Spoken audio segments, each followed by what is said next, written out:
¿qué es el estrés? La gente no entiende qué es el estrés. Hay gente que habla de estrés bueno, estrés malo, y no hay ni estrés bueno ni estrés malo. Tampoco vas a ser carismático si ves a la gente como una amenaza en vez de una oportunidad. Si no ves a la gente como la oportunidad no solo para desarrollarlos a ellos, sino como la oportunidad de desarrollarte a ti mismo. Xavi, ¿en ventas todo es persuasión o no tiene por qué? Literalmente tenemos el potencial de cambiar la vida a cualquier ser humano por el simple hecho de interaccionar. Todos tenemos una visión distorsionada de la realidad, pero el miedo es un factor en común para todos nosotros, muy importante. Y cómo ese miedo acaba afectándonos a la toma de las decisiones que hacemos. Bueno, Xavi, gracias por estar aquí. Es un placer. Un auténtico honor poderte entrevistar hoy. Y bueno, para quien no conozca a Xavi Pirla, pues básicamente es Master Trainer en NLP, programación neurolingüística, y además es experto en persuasión y liderazgo. Ha escrito 2 libros, ¿son? Sí. 2 libros, ha impartido formaciones, talleres, no solo en España, sino a nivel también internacional. Creo recordar que también estuviste por Japón, por América. Una referencia y por suerte a día de hoy mi mentor, así que súper agradecido. Honrado. En Cafés con Fran. Salud, ante todo. No bebo café, pero nos hemos apañado con lo que hemos podido. Está bien también. Bueno, Xavi, ¿cómo te apetecería arrancar? ¿Por dónde te gustaría empezar? Tal vez explicando para alguien que no sepa lo que es la PNL, así a rasgos básicos, qué es o para qué sirve, qué utilidades tiene. Sí, es un buen inicio porque de hecho uno de los grandes problemas que hay es que la gente no sabe lo que es la PNL o cree saber qué es la PNL y no tiene ni idea. Por lo tanto, empezar por aquí siempre es un buen punto de partida, ¿no? La programación neurolingüística es un modelo, es una herramienta, no intenta ser verdad ni intenta ser cierta, sino que intenta ser útil. Y este modelo sirve para poder analizar el comportamiento humano de un modo que nos sea útil para hacer cosas con este análisis. Me explico. O sea, la PNL no es una ciencia, no intenta descubrir cómo las personas hacemos cosas en nuestra cabeza, sino lo que nos permite es analizar lo que haces tú en tu cabeza, lo que hago yo individualmente. Es una herramienta de análisis individual que no se basa en conceptos generalistas.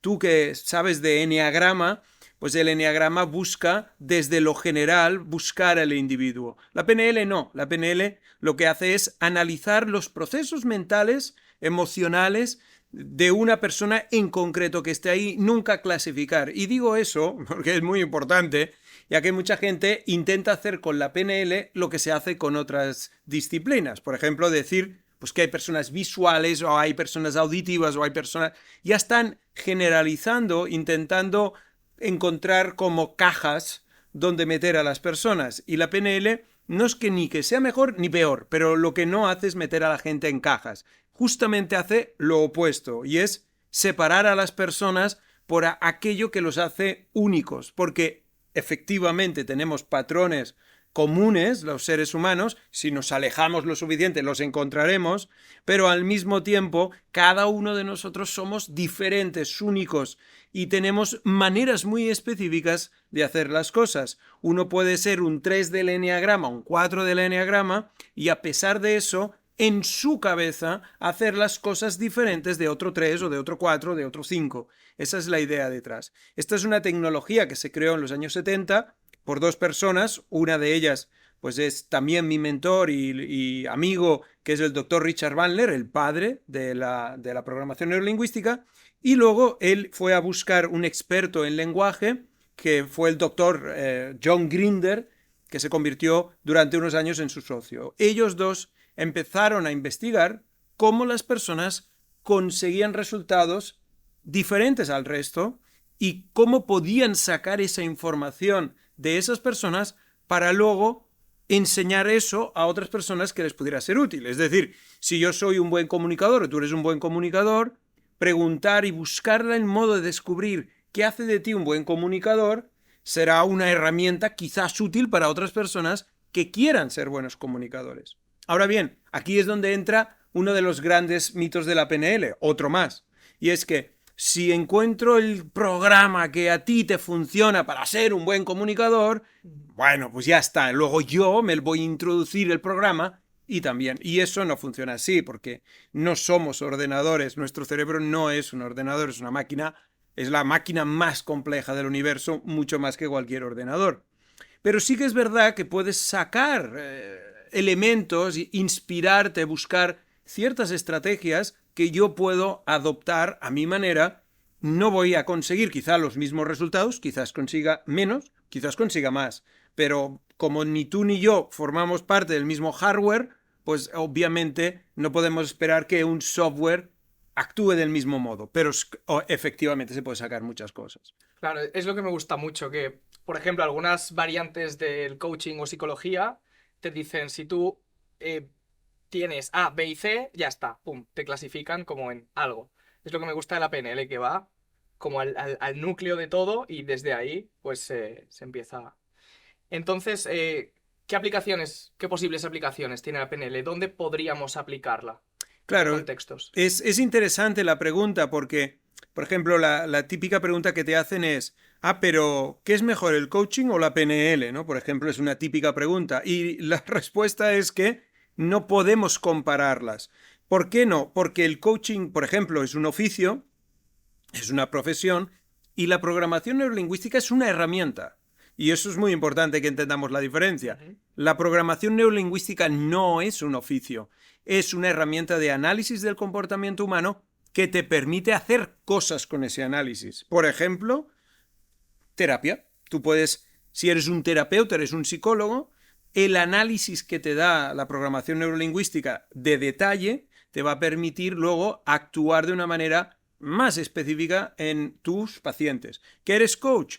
La capacidad no solo de análisis, sino también de uso del lenguaje, como coach te va a permitir hacer preguntas mucho más poderosas, entre comillas, o más específicas, porque se van a derivar del análisis que hagas. Si tú eres vendedor, cuanto más entiendas a tu cliente, más vas a poder darle eso que necesita. Además, más vas a poder utilizar el lenguaje más preciso posible para impactar al máximo a esa persona. Si eres un líder, cuanto más te entiendas tú y entiendas al otro, ya hablaremos de esto un poco más tarde si quieres, pero cuanto más entiendas al otro y a ti y cómo interaccionan las dos partes, mejor vas a poder interrelacionar con esa persona. Y así seguiríamos. Donde hay personas, la programación neurolingüística es una herramienta que permite, digamos, mejorar lo que ya se está haciendo. Es igual lo que sea. Exacto, muy bien. Sí, sí, o sea, me parece súper interesante, súper aplicable y como bastante tangible, ¿no? Dentro de todo. Genial. Tienes un podcast también, bueno, varios de ellos, aparte de canal en YouTube y todo, pero tienes un podcast que a mí me gustó mucho, que creo que lo hiciste hace no mucho, que es sobre la resiliencia. Entonces, bueno, ¿por qué te vino lo de la resiliencia o cómo lo Bueno, ves? es una respuesta un poco larga, pero la voy a intentar hacer corta. Y es que todo empezó cuando yo tuve un burnout brutal. O sea, yo estaba trabajando mucho, viajando mucho, caí en la trampa de pensar que desde la mente, una cosa de estas, una de las ideas seguramente más extendidas y para mí menos ajustadas a la realidad de este mundo, sobre todo en el mundo, digamos, New Age, y es que la mente lo puede todo y que desde de la mente podemos hacer todo.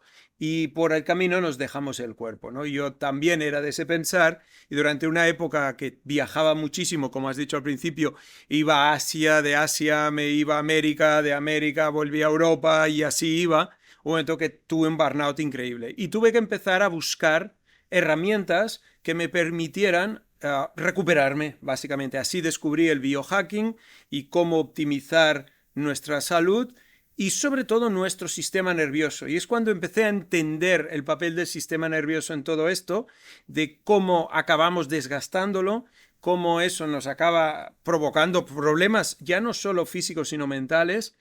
Y es a partir de ahí que entendí que la resiliencia no es resistencia. Y eso es un punto muy, muy importante.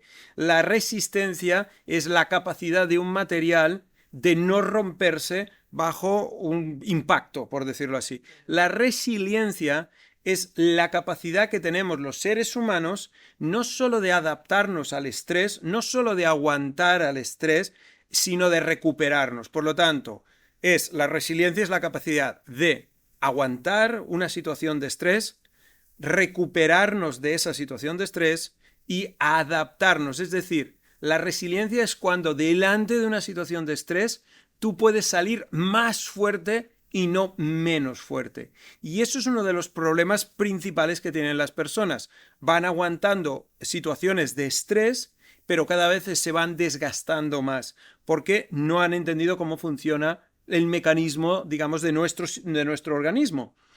Esto no se entiende adecuadamente, por ejemplo, y si quieres lo hablamos más tarde, pero ¿qué es el estrés? La gente no entiende qué es el estrés. Hay gente que habla de estrés bueno, estrés malo, y no hay ni estrés bueno ni estrés malo. Es solo una mala interpretación de cómo reaccionamos delante de situaciones de estrés. Totalmente. Me encanta, es un temazo el tema de la resiliencia. Me acuerdo un libro que me comentaste que yo me leí hace tiempo, Viktor Frankl, El hombre en busca de sentido. Bueno, un ejemplo claro de lo que es la resiliencia, ¿no? Sí. Animo desde aquí a los oyentes a que se puedan leer este libro porque para mí es una definición, vamos, increíble. Muy bien, si quieres pasamos al tema del liderazgo. Que bueno, eres experto en liderazgo. ¿Qué es un líder? ¿Qué requiere un líder? ¿Cuáles son las características, habilidades, procesos, puntos que requiere un líder? ¿O cómo convertirse? ¿Cómo llegar a ser? ¿Para qué? ¿No? Sobre todo, ¿desde dónde? Todos estos conceptos que tienen que ver con el liderazgo.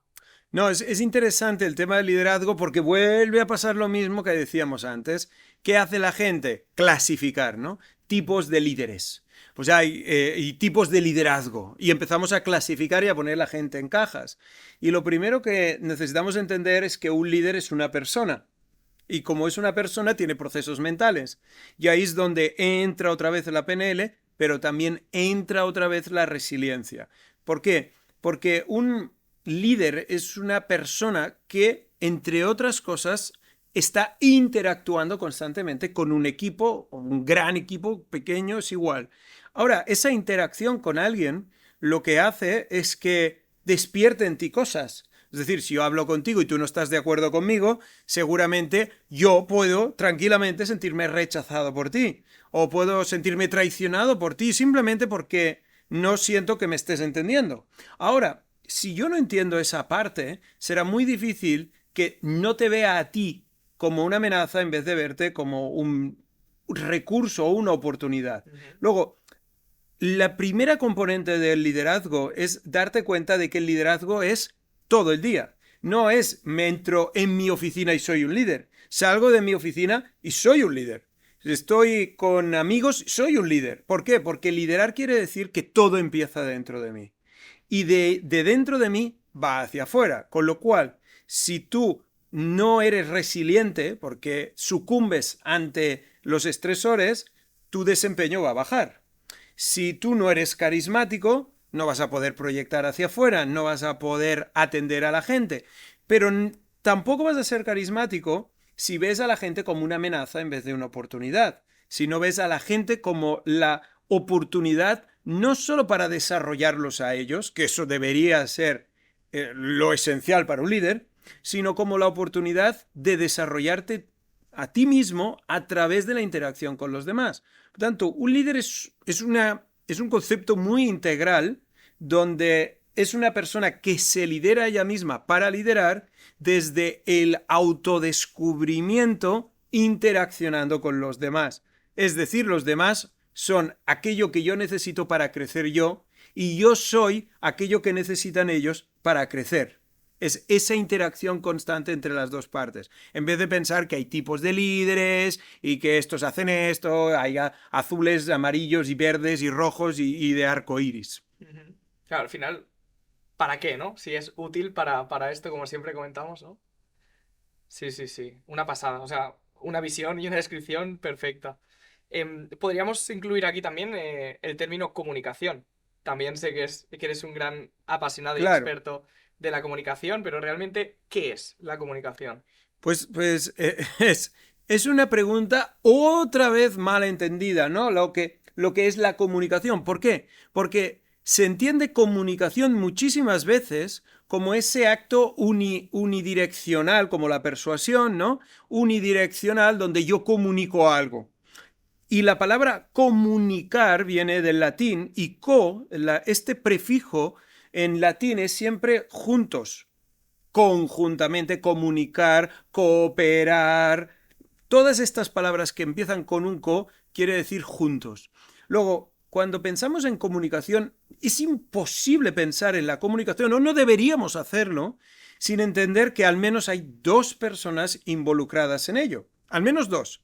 Si no, no se comunica nada. Ahora, cuando yo, igual que tú, seguramente aprendimos sobre la comunicación en la escuela, nos dijeron que había un emisor y un receptor y un canal y un mensaje y un código. Luego, fíjate el paradigma que se construye, ¿no?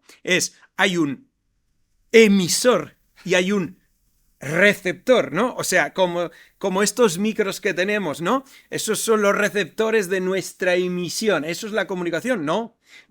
Hay un emisor, hay un receptor, hay un emisor, hay un receptor, y no solo eso, porque eso pasaría si estuviéramos registrando como está haciendo la grabadora nuestro sonido o las cámaras. Nosotros no solo registramos la información que nos viene del emisor.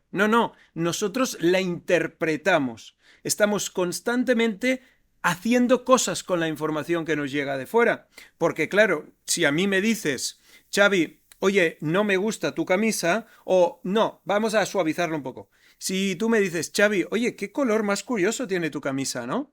Yo esto lo puedo interpretar como que no te gusta, o que te gusta mucho, o que quizás no sea la más adecuada para tu podcast, pero nada de eso se ha dicho. Por tanto, ya no es solo un emisor y un receptor. Ahora resulta que hay un receptor que interpreta la información porque, entre otras cosas, no hay suficiente información por tu parte. Luego yo supongo cosas.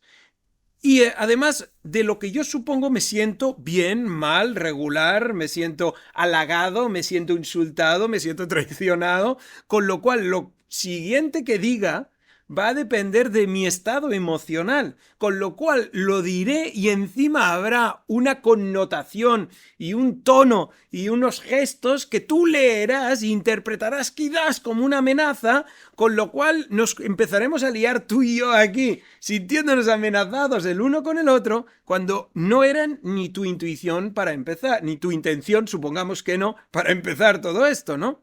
Luego, eso es comunicación, es una interacción constante entre al menos dos seres humanos que hacen cosas con la información que les llega, reaccionan, se sienten y a partir de ahí emiten otra vez. Eso sí es comunicación, pero este proceso es tan complejo que no sirve con analizar solo lo que se dice, sino que necesitamos saber muchísimo de dónde se procesa todo eso. Y ahí es otra vez donde la programación neurolingüística nos ayuda muchísimo a todo este análisis. Exacto. Hemos hablado de la comunicación, hemos hablado de resiliencia. También creo que una parte muy importante de la comunicación pues tiene que ver con algo que es un temazo para mí, que es el tema de la persuasión. También experto en persuasión, ¿no? De hecho, pues también es una de las cosas que impartes. ¿Qué es la persuasión y cómo funciona? ¿Para qué podríamos utilizarla? ¿En qué sectores? O si quieres compartir algo de tu propia experiencia.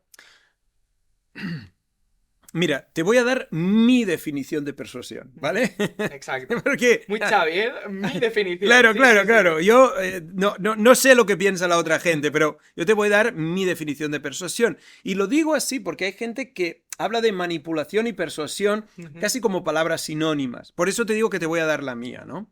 Para mí la persuasión es aquella herramienta que nos permite cambiar el modo de pensar y de sentir de alguien. Esto es bastante relevante porque, por ejemplo, la palabra influencia también muchas veces se utiliza de forma sinónima a persuasión.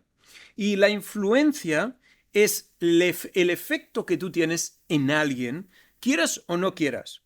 Messi o Dalai Lama o quien sea, quizás no quieran ser persuasivos, pero son influyentes. Y a veces son influyentes simplemente por la figura que son y porque para mí esa figura es relevante. Por lo tanto, el Dalai Lama puede tener influencia por mis valores o por mis creencias religiosas, ¿no? Luego, de acuerdo, pero para otro el Dalai Lama no pinta nada en este mundo, ¿no? Aunque el Dalai Lama puede ser persuasivo porque tenga un lenguaje muy fluido y muy florido, ¿ok? Pero para mí me influye porque es una persona que para mí tiene una serie de valores X, vale, ok, perfecto. Eso es influencia. Persuasión es un acto deliberado, mientras la influencia es pasiva, puede ser pasiva, a mí alguien me influye, la persuasión es activa. Ahora, cuando haces un uso deliberadamente egoísta, por decirlo así, de la persuasión, donde el otro no gana nada en eso, hasta quizás queda pues perjudicado por tu capacidad persuasiva, para mí eso entra la manipulación. La manipulación es el uso de la herramienta de la persuasión para una serie de objetivos que no benefician a la otra persona para nada. Por lo tanto, sí soy un experto en persuasión, llevo muchos años enseñando esto en el liderazgo, en las ventas, pero también enseño persuasión a coach, a terapeutas, porque aquí viene otro de las grandes confusiones, que un coach no debería ser influyente ni persuasivo, y luego dime tú cómo va a hacer la otra persona para que confíe en él, o para motivarlo, o para generarle confianza. Es absurdo pensar que un coach no es o no debería ser persuasivo. Por supuesto que tiene que serlo, ¿no? Pero como eso no está bien, y eso pasa mucho, hay mucho tabú con la persuasión, porque claro, manipular y no sé qué, al final la gente decide que mejor no saber de eso, sin darse cuenta que todo el día estamos persuadiendo a los demás. Todo el día necesitamos comunicarnos. Yo ahora te estoy persuadiendo de mis ideas aquí, pero igualmente tú persuadiste a la gente de este lugar tan maravilloso para que te dejaran, te prestaran, te alquilaran una sala. Constantemente estamos persuadiendo a los demás porque necesitamos influir en nuestro alrededor deliberadamente. Por lo tanto, no tiene nada de malo. Y al menos si sabes cómo lo estás haciendo, luego puedes decidir cómo aplicarle tus valores a eso. Exacto, al final es una herramienta, hay gente que la utiliza bien, es como un cuchillo, ¿no? Exactamente. Tiene varios usos, depende de cada quien. Xavi, ¿en ventas todo es persuasión o no tiene por qué? Bien, son preguntas muy interesantes, ¿no? Porque llevo muchos años enseñando programación neurolingüística y persuasión a vendedores, pero yo no les enseño a vender. Esta diferencia es bastante importante porque los vendedores en general tienen mala fama. Tienen mala fama porque cuando te llega un vendedor, sobre todo pues un vendedor de estos, digamos, a puerta fría, ¿no? Que es el típico paradigma de vendedor que te para venderte una tarjeta de crédito o te quiere vender una experiencia, no sé, lo que sea. Esa persona tú intuyes o tienes la sospecha de que está mirando más por sus intereses que por los tuyos. Claro, cuando eso sucede, directamente el primer problema que hay es que tú no confías que esa persona te quiera nada bueno para ti, sino que volvemos a la manipulación una vez más, ¿no? Por lo tanto, una de las cosas que yo enseño cuando enseño persuasión en ventas es que o nos enfocamos a la otra persona y nos enfocamos a generar confianza genuina, volcándonos genuinamente en interesarnos por los demás, o no se va a establecer lo que para mí es la principal piedra de la confianza, que hay de la persuasión, que es la confianza. O sea, el primer paso para persuadir a alguien es generar confianza en la otra persona. Y eso no se puede sintetizar, no se puede hacer sintéticamente, artificialmente. La confianza o es genuina o nuestro cerebro es capaz de detectar al milisegundo cuando alguien no está siendo genuino. Estamos diseñados para detectar amenazas y salta la alarma enseguida. Por tanto, lo que les enseño a los vendedores antes de nada es o se enfocan en los intereses del otro genuinamente o no vamos a poder persuadir al otro Vamos a poder manipularlo, eso sí, pero no persuadir de una manera que ganen las dos partes y que eso lleve a a un entendimiento entre las dos partes, pero sobre todo, esto me pasa mucho con personal técnico, con ingenieros, con gente que ve las ventas. Ayer hablaba con una próxima clienta que me decía, no, no, es que claro, ellos son ingenieros y no hables en el curso de ventas, no hables de ventas porque, claro, ¿por qué? Porque hay esa mala imagen. Aunque para que cualquier proyecto en cualquier empresa, por técnico que sea, funcione, lo primero que tiene que haber es una venta. Y en esa venta ya puede el ingeniero o quien sea empezar a encontrar soluciones para su cliente. Yo siempre digo que un vendedor es un agente del cambio. Es una persona que está ayudando a una empresa a cambiar, a moverse hacia otro lugar. Eso, y si eso no lo tenemos en la cabeza, nuestro trabajo se convierte en algo puramente transaccional. De, vale, dinero, esto vale tanto y negociamos el precio. Vale, pues me haces un descuento, sí. Pero eso al final no llena de propósito a las personas y se sienten muy vacías al hacer este tipo de trabajo. Tú has ido a comprar un micrófono nuevo, súper chulo que tienes aquí, ¿no? Bien, esa persona que te ha vendido el micrófono podría pensar que solo vende micrófonos o podría pensar que si te ofrece el micrófono que tú necesitas, vas a poder hacer tu trabajo mucho mejor, vas a conseguir llegar a más gente, vas a conseguir impactar más y por lo tanto, él asesorándote, guiándote o simplemente ofreciéndote lo que tú pides, está contribuyendo a tu propósito.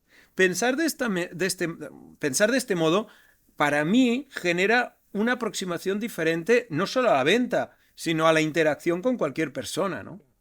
Sí, y además ves a la persona como lo que es, una persona. Porque ahora, ¿no? Es como que por X motivos esto es como que se está perdiendo. Cada vez veo las cosas que son un poco más frías, ¿no? Se está perdiendo como ese contacto, esa genuidad, ese... Es terrible, Fran, porque yo tengo mi propia empresa y obviamente como tú llegaste a mí, llegan otras personas y también, pues no solo hacemos inbound, hacemos también outbound, ¿no? Buscamos llegar a personas. Y con todo esto ya he utilizado dos palabras en inglés, porque el marketing, como la propia palabra marketing, es en inglés y casi todo es en inglés.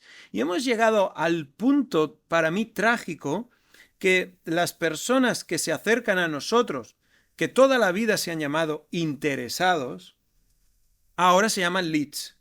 Fíjate, leads, la palabra lead no tiene nada que ver con un ser humano, ni en inglés. Es algo de lo que tú tiras un lead, ¿no? Hemos llegado a ese punto donde, sobre todo en marketing digital, ¿no?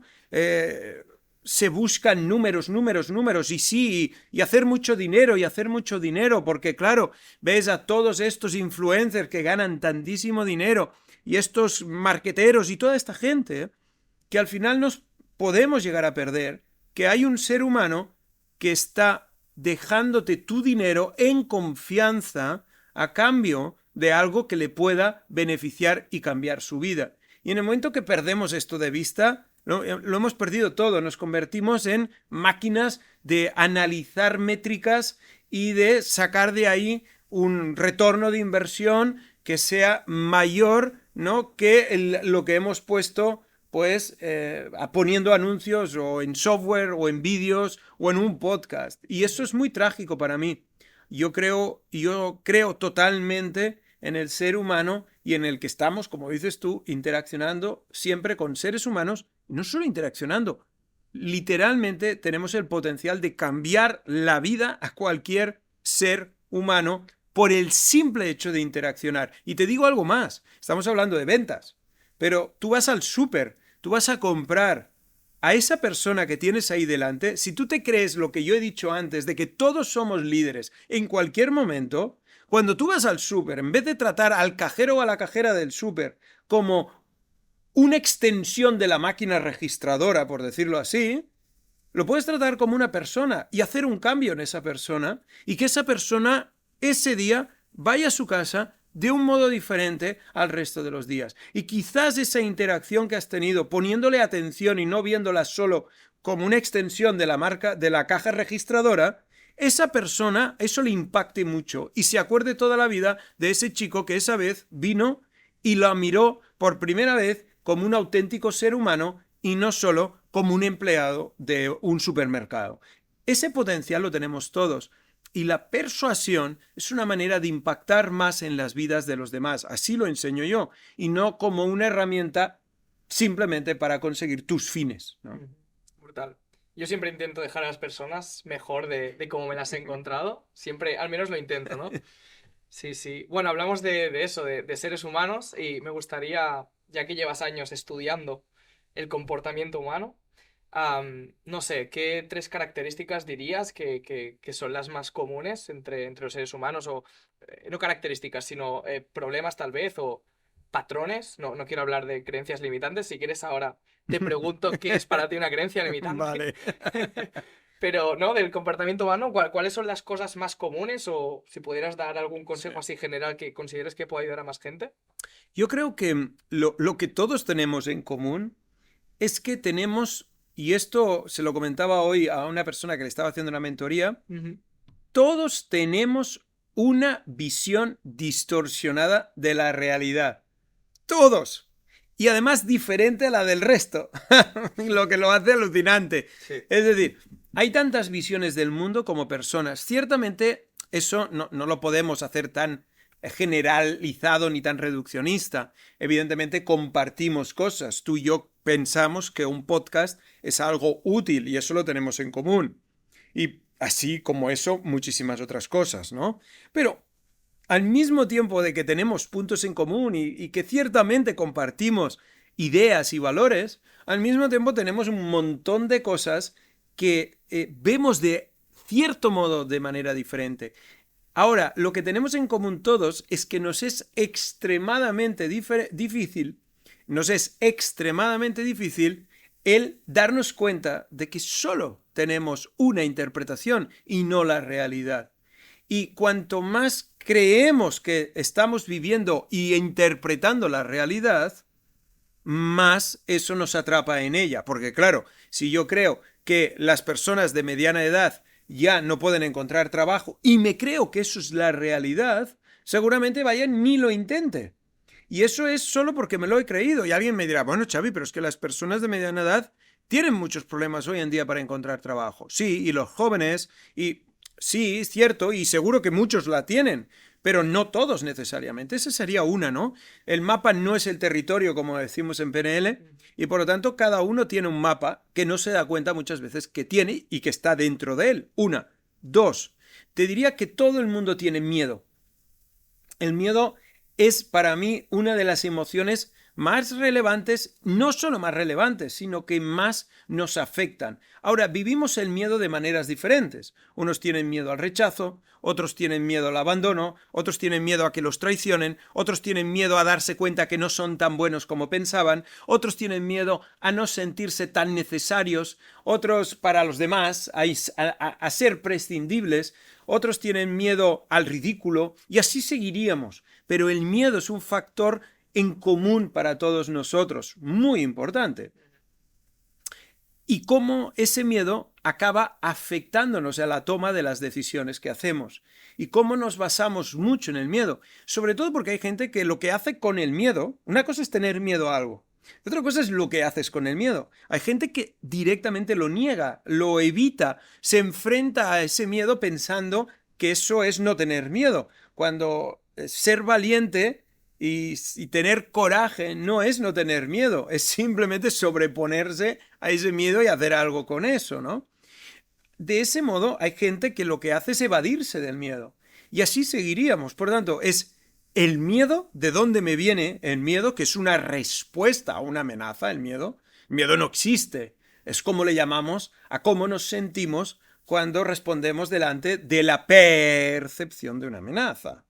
Cuidado, es nuestra percepción, mapa y territorio. Tanto lo que hago es percibir una amenaza, eso me hace sentir de una manera que le llamo miedo. Y la tercera, porque me has pedido tres, yo te diría que lo que tenemos muy en común las personas, no sé si todas, ni idea porque no las conozco a todas, pero es esa búsqueda que tenemos del amor, ¿no? Del amor hacia nosotros mismos, de la autovaloración o del amor de los demás porque no nos damos cuenta que estamos casi buscando lo que no encontramos dentro, ¿no? Esto es fascinante porque la PNL no te habla de la búsqueda del amor, la PNL no te habla de los miedos, la PNL te habla de procesos, de cómo haces para tener miedo, de cómo haces para percibir que no tienes amor. Eso es lo que hace la PNL, ¿no? Pero la observación o el eneagrama o mil otras cosas te hace ver que las personas tienen un problema bastante grande con sentir amor hacia ellos mismos y por lo tanto hacia los demás. Y ese amor y esa falta de amor, muchas veces, desde mi opinión, evidentemente, viene del miedo. Es decir, el miedo y el dolor que tengo, o sea, el miedo a tener dolor, mejor dicho, nos hace muchas veces desconectarnos de ese corazón donde reside, o al menos metafóricamente hablando, reside gran parte de lo que le llamamos amor. Ahora, como también sabes, soy experto, me certifiqué en la tecnología Hard Math, que es la ciencia del corazón, ¿no? Que es, todo esto está basado en ciencia y es un instituto norteamericano, que te hablan de que el amor, o lo que le llamamos amor, es solo como le llamamos a cómo se está comportando tu corazón, a cómo tu corazón, que tiene un 80% de influencia sobre tu cerebro, no, y el cerebro solo tiene un 20 sobre el corazón, el corazón que tiene su propio sistema neuronal, que aprende, el corazón que es capaz de anticiparse a los eventos según los estudios científicos, el corazón que tiene hasta 5 o 6 maneras diferentes de transmitir información al resto del cuerpo, que genera sus propias hormonas, ese corazón es la fuente del amor electromagnéticamente hablando. Esto es medible, ¿no? Y cómo mi propio corazón interacciona y se comunica con los corazones de las otras personas a través del campo electromagnético que hay. El campo electromagnético del corazón se extiende fuera del cuerpo y es el más grande de todo el cuerpo. Y tiene una razón muy simple de entender, y es que el corazón es un músculo, y ese músculo, para activarse, necesita electricidad, ¿no? Para contraerse. Esa electricidad genera un campo electromagnético. Y ese campo electromagnético es medible y es percibible por los demás. Por tanto, cuando hablamos de amor, no estamos hablando solo de una emoción. Estamos hablando de un estado en el que estamos, o en un estado en el que no estamos muchas veces. Y eso acaba haciendo que veas a la gente persiguiendo amor a doquier por todas partes sin darse cuenta que eso es lo que están haciendo. Cuando uno pide respeto, cuando uno se siente rechazado, cuando uno se siente abandonado, cuando uno se siente humillado, cuando uno se siente injustamente tratado, está buscando amor, está buscando la conexión con él mismo y los demás, que eso es amor.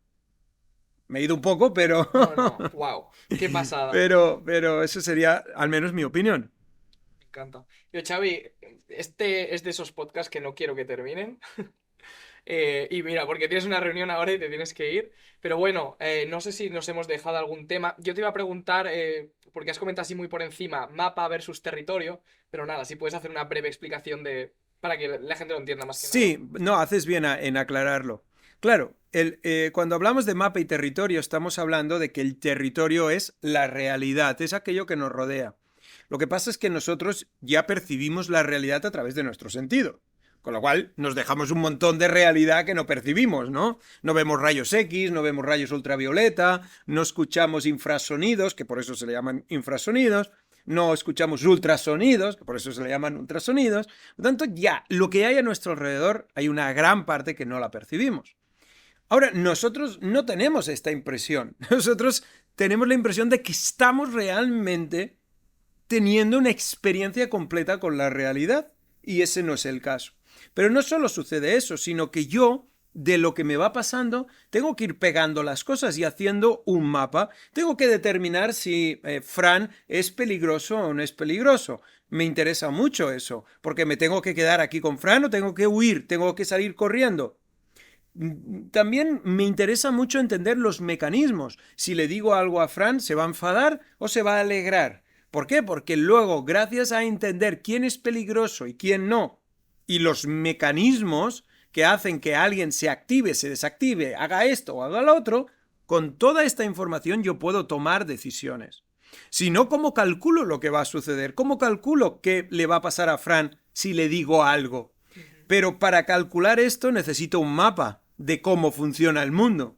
Y ese mapa es lo que construimos desde pequeñitos. Claro, como lo construimos desde pequeñitos, obviamente está influenciado por nuestros padres, abuelos, profes, no sé qué, nuestras propias experiencias. Tú vas, ves 2 agujeros o 3 en una pared y tú metes los dedos ahí sin saber qué es hasta que te das cuenta muy rápido de lo que es.